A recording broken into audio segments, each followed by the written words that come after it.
हाँ जी, नेक्स्ट हमारी common line यहाँ पर जो है, हम कॉमन लाइंस की बात कर रहे थे। मैंने आपको 10 कॉमन लाइंस पहले बताई हैं, अगर मिस की हो आपने तो आप पिछला वीडियो चेक कर लीजिए। तो यहाँ पर टास्क 2 में जो कॉमन लाइंस आप कहीं भी यूज कर सकते हैं उनमें 11th आ जाती है विकास। विकास की जगह आप कुछ भी लिख सकते हैं। Patient is turning the corner now. Patient is turning the corner now का मतलब है कि पेशेंट की, मरीज की हालत में अब सुधार हो रहा है। किसी की हालत में अगर सुधार हो रहा है तो उसको हम कहेंगे कि टर्निंग द कॉर्नर। जैसे डॉक्टर्स आर सेइंग, डॉक्टर कह रहे हैं patient is turning the corner now, या corona patients are turning the corner now in the world.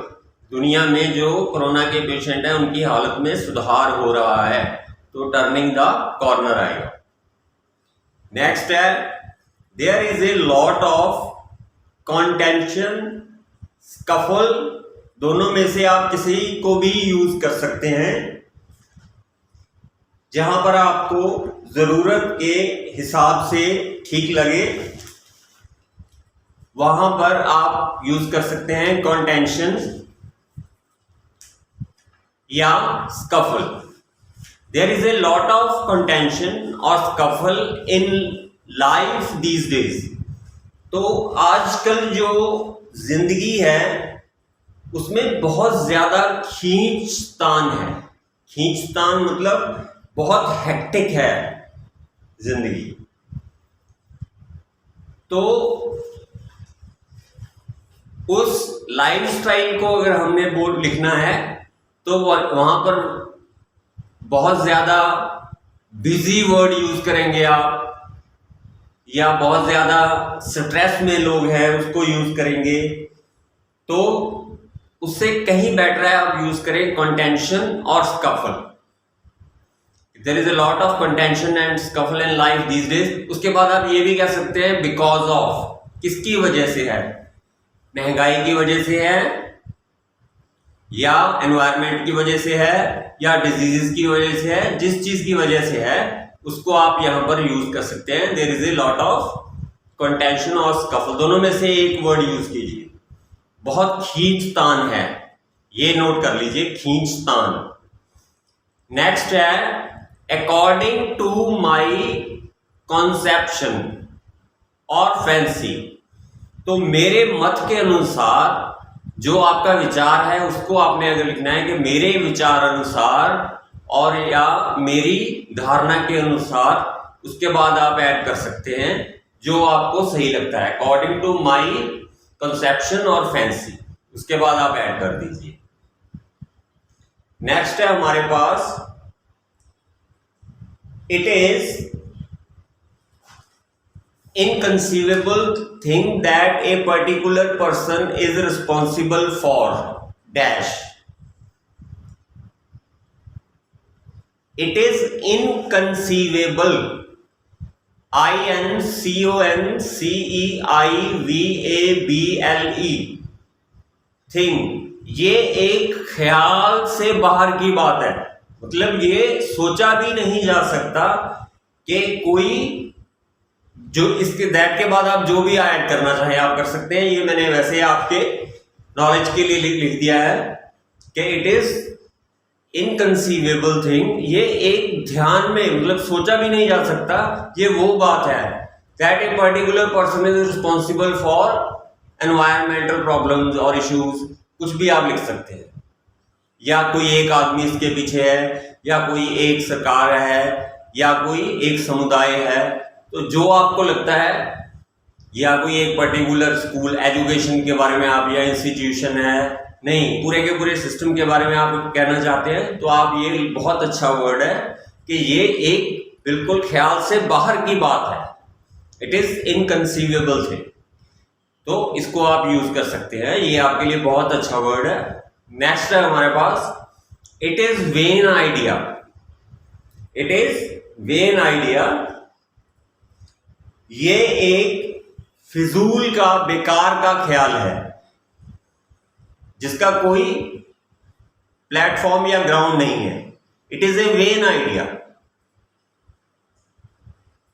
कि पेट्रोल के दाम बढ़ जाएंगे तो पोल्यूशन रुक जाएगा, इंक्रीजिंग, और to increase the price of petrol will reduce the pollution.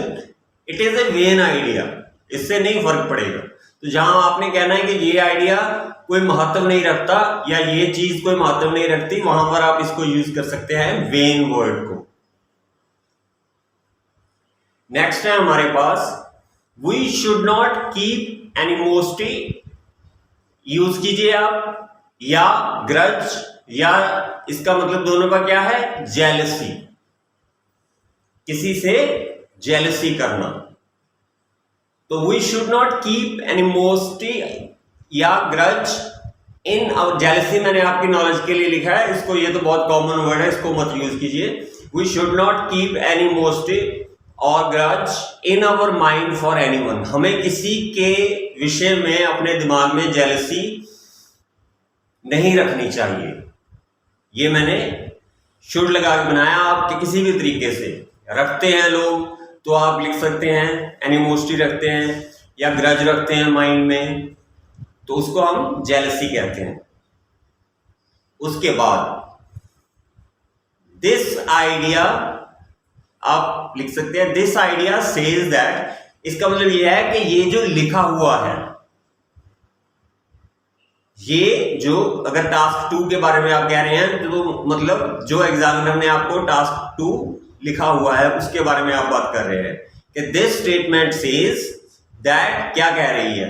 या आप टास्क 1 में लेटर आ जाता है जर्नल में, तो उनके लिए भी ये यूज हो जाता है कि यूर लेटर सेज, आपका लेटर जो है उसमें लिखा है, तो ये कह नहीं रहा है, ये लिखा है, तो इसको आप ऐसे यूज कर सकते हैं।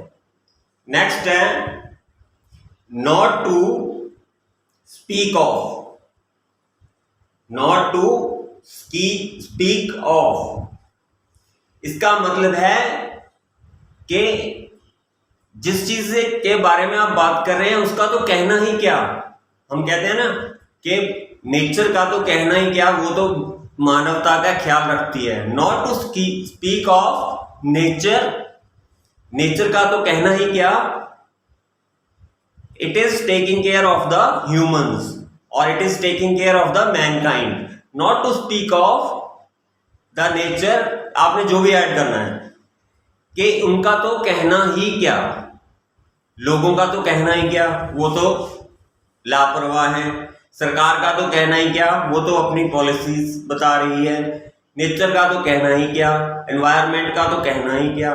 तो ये एक बहुत अच्छी लाइन बन जाएगी आपकी जो बहुत अच्छा इंप्रेशन देती है। नॉट टू स्पीक ऑफ, उनका तो कहना ही क्या, मतलब इसका मीनिंग ये है। नेक्स्ट है I say nothing of the kind that, I say nothing of the kind that wild animals are not important. इसका मतलब है मैं ये नहीं कह रहा, आई say nothing of the kind, मैं ये नहीं कह रहा कि वाइल्ड एनिमल इंपॉर्टेंट नहीं है। तो ये भी एक बहुत अच्छा तरीका है, क्योंकि जो आपकी कॉमन लाइफ में से जो हमारी सराउंडिंग है, जो आपकी नॉर्मल लाइफ है, उनमें हम ये चीजें यूज करते हैं, तो इनका इम्पैक्ट बहुत अच्छा पड़ता है कि मैं ये नहीं कह रहा हूं कि वाइल्ड एनिमल्स इंपॉर्टेंट नहीं है, या मैं ये नहीं कह रहा हूं कि प्लांटेशन इंपॉर्टेंट नहीं है, या मैं ये नहीं कह रहा हूं कि लोगों को ज्यादा व्हीकल्स यूज नहीं करने चाहिए। तो आप इसको कहीं भी यूज कर सकते हैं। आई say nothing of the kind, मतलब मैं ये नहीं कह रहा हूं, दैट उसके बाद जो आपने ऐड करना है। नेक्स्ट है it is not easy to scoop, scoop का मतलब है वैकेट, वैकेट का मतलब है खाली करना, तो स्कूप का आप यूज कर सकते हैं, ये अच्छा वर्ड है। वैकेट है जो वो यूज होता है, तो स्कूप बहुत अच्छा वर्ड है। It is not easy to scoop the mind from negative thoughts, तो दिमाग को नेगेटिव नकारात्मक ख्यालों से आजाद करना, खाली करना आसान नहीं है। It is not easy to, ये तो मैंने आपको लाइन पूरी करने के लिए लिख दिया, आप कुछ भी लिख सकते हैं कि जो बच्चे हैं उनके दिमाग को खेलने से खाली करना, उनके दिमाग को गेमों से खाली करना, टीवी से खाली करना या टाइम वेस्ट करने से खाली करना, ये कोई आसान काम नहीं है। It is not easy to scoop children's mind from gaming, तो कुछ भी आप ऐड कर सकते हैं। It is not easy to scoop human mind from negative thoughts, तो जो आपको सिचुएशन के अकॉर्डिंग लगे आप वहां पर इसको यूज कर सकते हैं। तो ये आपके लिए बहुत ज्यादा बेनिफिशियल लाइंस हैं और आपकी वोकैबुलरी भी इससे बहुत बढ़ती है। तो मुझे पूरा यकीन है कि आप इसको बहुत ध्यान से करेंगे और इम्प्लीमेंट करेंगे और फिर आप डिफरेंस देखिए क्या आता है। इससे आपकी राइटिंग किसी और ही लेवल पर चली जाएगी।